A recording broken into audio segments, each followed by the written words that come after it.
ഞാൻ ഡോക്ടർ സജീവ് മറ്റത്തിൽ. രോഗങ്ങൾ ഉണ്ടാകുന്നത് നമ്മുടെ ശരീരത്തിലുള്ള വേസ്റ്റുകൾ കൊണ്ടാണ്. അപ്പോൾ പല ആൾക്കാരും ഇങ്ങനെ ചോദിക്കാറുണ്ട്, എങ്ങനെയാ ഈ വേസ്റ്റ് ശരീരത്തിൽ ഉണ്ടാകുന്നതെന്ന്. ശരീരത്തിൽ വേസ്റ്റ് ഉണ്ടാകുന്ന പല സാഹചര്യങ്ങളുണ്ട്. അതിൽ ഒരു സാഹചര്യം, പ്രധാനപ്പെട്ട ഒരു സാഹചര്യം, നമ്മൾ ഉറക്കം തെറ്റുക എന്നുള്ളതാണ്. 9 മണി മുതൽ 3 മണി വരെ ഉറക്കം കൊണ്ടാണ് നമ്മുടെ ശരീരത്തിലെ വേസ്റ്റ് എലിമിനേഷൻ ചെയ്ത് ശരീരം ശുദ്ധീകരിച്ച് വൃത്തിയാക്കുന്നത്. അതിൽ തെറ്റുന്ന ആൾക്കാർ, നമ്മുടെ പഴയ ആൾക്കാരൊക്കെ നമ്മളോട് പറയാറുണ്ട്, പഴയ കാരണന്മാരൊക്കെ നേരത്തെ ഉറങ്ങിയിട്ട് ബ്രഹ്മമുഹൂർത്ത സമയത്ത് ഉണരണം, അതാണ് ഏറ്റവും നല്ലത്. ശരിക്കും സത്യസന്ധമായിട്ടും അങ്ങനെ തന്നെയാണ്.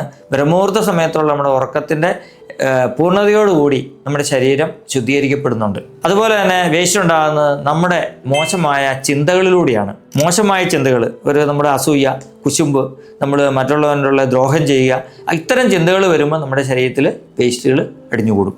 അതുപോലെ തന്നെ നമ്മളെ വികാരങ്ങൾ, നമുക്ക് നല്ല വികാരവും മോശ വികാരവും ഉണ്ട് ഇല്ലേ?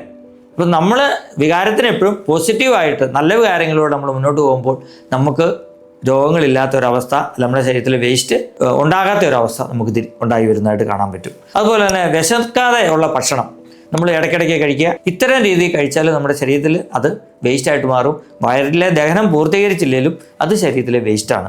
അതുപോലെ തന്നെ നമ്മൾ ശരീരത്തിന് ദാഹം തോന്നുന്ന സമയങ്ങളിൽ മാത്രമേ നമ്മൾ വെള്ളം കുടിക്കാൻ പാടുള്ളൂ. അത് വെള്ളം കുടിക്കുന്നത് ഉമിനീരുമായിട്ട് മിക്സ് ചെയ്തിറക്കുന്നതാണ് ഏറ്റവും നല്ലത്. ദാഹമില്ലാതെ വെള്ളം കുടിച്ചാൽ അതൊരു വേസ്റ്റാണ്. അതുപോലെ വിശ്രമിക്കണമെന്ന് നമുക്ക് തോന്നുന്ന സമയത്ത് നമ്മൾ വിശ്രമിച്ചിരിക്കണം.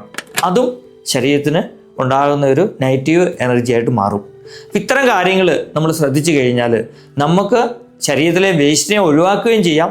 ഈ വേസ്റ്റാണ് അവസാനം ക്യാൻസറായിട്ട് മാറുന്നത്. രോഗങ്ങളെ നമുക്ക് ഒഴിവാക്കിക്കൊണ്ട് നമുക്ക് കറക്റ്റായിട്ട് ഉറക്കവും വിശ്രമവും വികാരങ്ങളും മറ്റു കാര്യങ്ങളൊക്കെ ശ്രദ്ധിച്ചു കഴിഞ്ഞാൽ നമുക്ക് ആരോഗ്യത്തോടെ ജീവിക്കാൻ സാധിക്കും. ആ കാര്യത്തിൽ ഒരു സംശയമില്ല.